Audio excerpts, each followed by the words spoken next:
I think it was Monday that there's the Eagles fan that called the Packers fan the C word, right? A lady, the C word. And instead of apologizing, he was like, yeah, it wasn't unprovoked. Dude loses his job. Meanwhile, I saw this from Jared Verse, who's a rookie linebacker from the Rams. I hate Eagles fans. They're so annoying. I hate Eagles fans. When I see that green and white, I hate it. I actually get upset. Like, I actually generally get hot. I didn't even do nothing to him.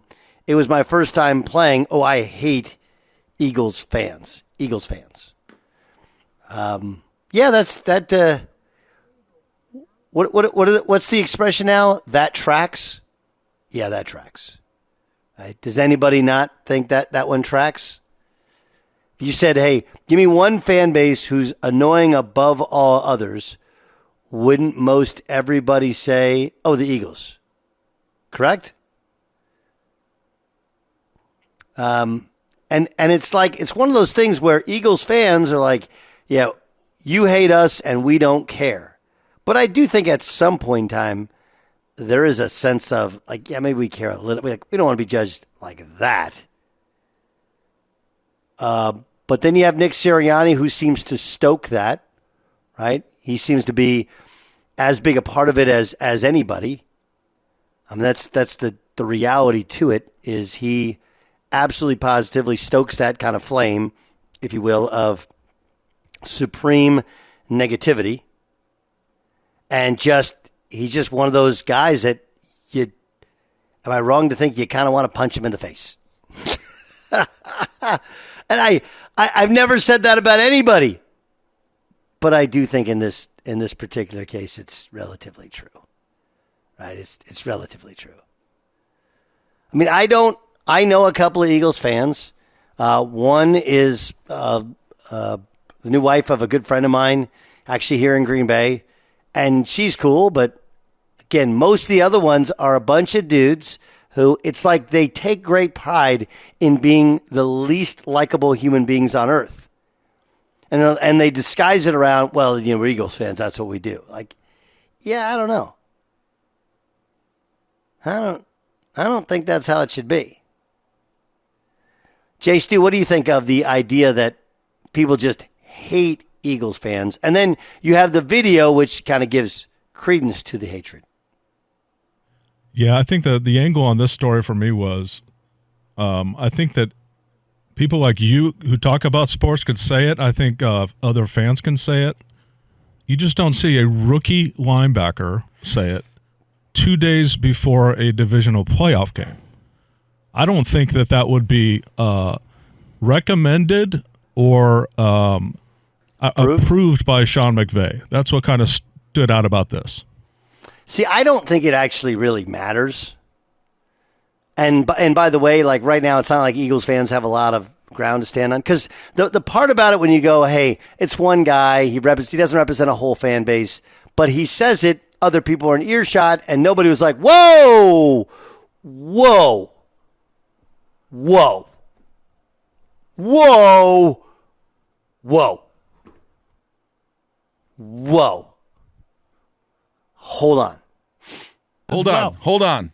Yeah, there was no Dan Beyer up there in the stands. None. I mean, look, there's plenty of fan bases which are obnoxious in the NFL. It does feel like the Eagles enjoy being the most obnoxious, and they're okay with it. So I don't think there's any, what retribution can he have, a rookie linebacker have, for saying what everybody thinks and Eagle fans seem to embrace. You'd be surprised how people twist things in the locker room or, spin things into bulletin board material. But again, I know how things get twisted in bulletin board material. This has nothing to do with the Eagles players. As much as you want to think like somehow Eagles players, like they don't. They know their fans are insane. Insane. So I don't think it has any effect on the game. I just think it's interesting that here we have a week where there is video supporting that. I mean, you got a random fan up in what looks like nosebleed seats saying to a woman who's clearly a Packer fan, calling her the C word. It's indefensible, reprehensible. And then a rookie linebacker says the same thing, and now we're like, ooh, bulletin board material. But about who? About the fans? What, is it going to make them boo louder? Throw more snowballs at Santa? No. You know what's funny, Doug? Go ahead. No, I just don't think it works that way. Go ahead. Funny thing about that C word that we definitely cannot say in the air is it in Yes. like the United Kingdom in Britain, it's like a fairly common insult. And, you hear it or see it a lot. And it's like, I don't think, and also in Australia, I don't think people, they don't take offense to it as much. Here, it's definitely more offensive. It's grotesque and vulgar. I'll say this, though, about Eagles fans and Philadelphians in general. I have spent a lot of time in Philadelphia, and they're kind of built like Boston sports fans. Like, they're edgy. They're a little bit clannish. They're a little bit sort of suspicious of outsiders. Like, if you're from the area, you're in the club. But they are very passionate, and they definitely have your back until you start, crapping it up. Then they turn on you, but they're intense, man. I mean, I think there's something about the Northeast, like Buffalo Bills fans are like that as well. Like, they're so passionate and can give you such a great home stadium advantage. But if you start, stinking it up, you're, and now that they've won a Super Bowl, 2018 or whatever it was, the expectations there are even higher. So, the one time I went to a Phillies game at Citizens Bank Park, and this was, I think, 2010, and I was wearing an Iowa football T-shirt, and this older woman at like the ticket turnstile, in this very typical Philly kind of accent, she's like, Iowa football, huh? She's like, you guys have been beating my Penn State Nittany Lions she gave me a bunch of crap because Iowa From had the 1920s? Right. Yeah, she had a little bit of mid-Atlantic. Iowa football, see? Yeah, see, you've been beating my Nittany Lions too much. There's a lot of Nittany Lions fans there spread throughout the Northeast, Philly, Jersey, and throughout the area. But she was sort of a G-rated sort of, giving someone crap. It didn't compare to this guy at this Eagles game. But even her, she had to give me a little lip as I was coming in because Iowa had beaten Penn State like 3 years in a row when I went to that game. So they're if you get to know Philadelphians, I think it's a great city. I love going there.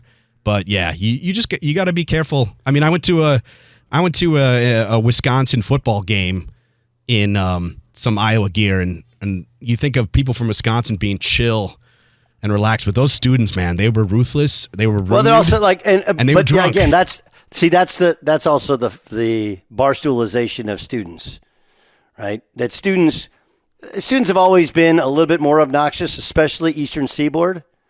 But now it's like I honestly think the barstool thing has made it cool to be just completely obnoxious. But the regular fans being obnoxious, that's unique to the Eastern Seaboard. They are. I mean, and look, I don't have to pull punches. Everyone knows. Syracuse fans, you're obnoxious. Obnoxious and entitled. Jets fans, obnoxious and entitled. Eagles fans, obnoxious and entitled. Giants fans, Yankee fans, Met fans, Philly fans. Like Eastern Seaboard, like you're the worst. Red Sox fans, Patriot fans, same.